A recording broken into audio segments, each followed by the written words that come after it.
миновазин әр отбасының дәрі қобызшасында бар, бірақ оны қалай дұрыс пайдалану керектігін көбі біле бермейді. Сондықтан кез келген дәріханадан табылатын бәріне қолжетімді бағадағы дәріні қолдануға пайдалы кеңестерді ұсынамын.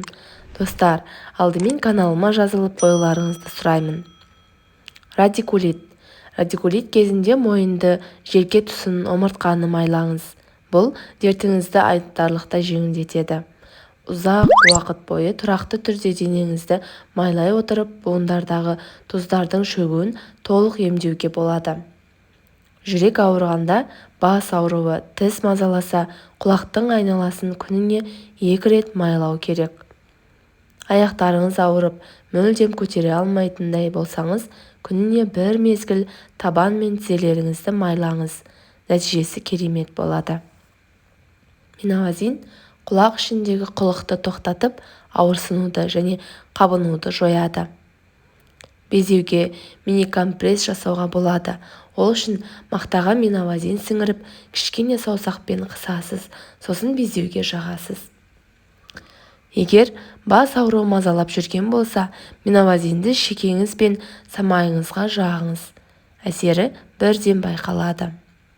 Миновазин геморройға да көмектеседі. Таңертең жуынып болған соң сұқ саусағыңызға бинт орап алыңыз және оны миновазинға батырып, тік шекті бір сүртіп майлап шығасыз. Қатты ауырады, бірақ шыдамдылық қажет.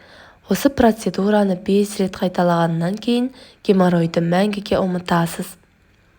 Сүт безінде ауырсынуды, шаншуды сезсеңіз, ауырған жерді дереу осы препаратпен сүртіңіз.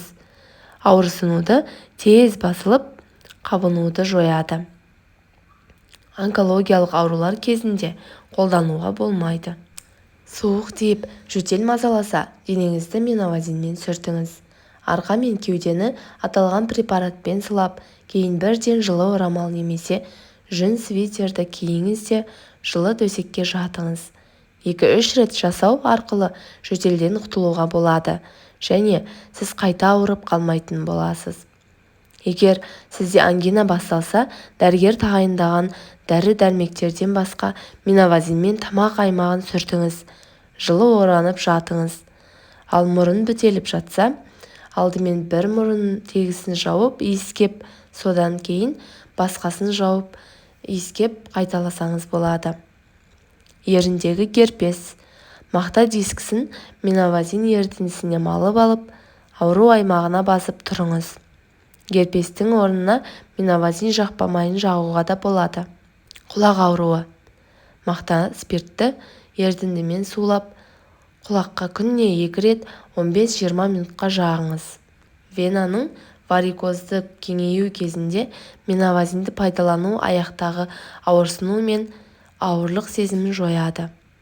Ісінуді азайтады. Ерітіндіні табанынан жоғары қарай жеңіл қозғалыстармен жағу керек. Егер сіз ұйқысыздықтан зардап шегетін болсаңыз, миновазиннің спирттік ерітіндісіне мақта тампонын сулап, желкені құлақтан құлаққа дейін сүртіп шығу керек. Ешқандай ұйықтататын препараттың көмегінсіз-ақ тыныш ұйықтайсыз. Гайморитте миновазинді ауырсыну белгілері мен ісінудің басу үшін қолданады. Аурудың көзі инфекция, оған препарат әсер етпейді. Бастапқы симптомдарды ісіну және ауырсынуды жою үшін сұйықтықтың аз мөлшерін гаймор қуысына жағып, жеңіл массаж жасау керек. Миновазиннің әрекетін күшейту үшін бұл аймақты жұқа мақтамен жабуға болады. Немесе бинт пайдалана аласыз. Әсерді күшейту үшін маңдайға және самайға жағасыз. Әрине, миновазинді қолданбас бұрын оның қарсы көрсеткіштерін білу керек. Миновазинді кімге қолдануға болмайды.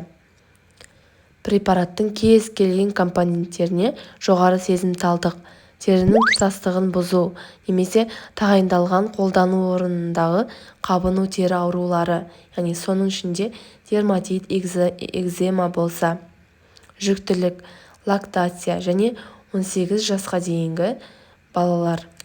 Достар, сіздермен бөліскім келген осылар еді. Видео сіздерге пайдалы болды деген ойдамын. Олай болса каналыма жазылып лайк басып пікір қалдыруды ұмытпаңыздар. Келесі видеоға дейін аман сау жүріңіздер.